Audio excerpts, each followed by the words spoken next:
ఎప్పుడైనా అన్నం మిగిలిపోయినా, లేదంటే లంచ్ బాక్స్‌లోకి క్విక్‌గా రెసిపీ తయారు చేయాలి అనుకుంటే గనక ఇలా ఎగ్ రైస్ ట్రై చేయండి.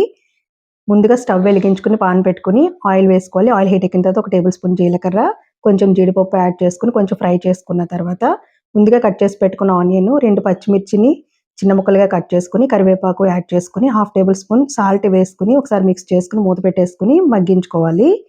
ఉల్లిపాయలు మగ్గిపోయిన తర్వాత ఒక పావు టేబుల్ స్పూన్ పసుపు, హాఫ్ టేబుల్ స్పూన్ కారం యాడ్ చేసుకొని మిక్స్ చేసుకోవాలి. పగలగొట్టుకొని యాడ్ చేసుకోవాలి. ఈ ఎగ్స్ క్వాంటిటీ అనేది మీ రైస్‌ని బట్టి తీసుకోండి. మరీ బాగా మిక్స్ చేయకుండా ఇలా స్ప్రెడ్ చేసేసుకొని మూత పెట్టేసుకొని ఒక 2 మినిట్స్ తర్వాత ఇలా మిక్స్ చేసుకుంటే అక్కడక్కడ ఆమ్లెట్‌లా ఉండి టేస్ట్ చాలా సూపర్ ఉంటుందండి.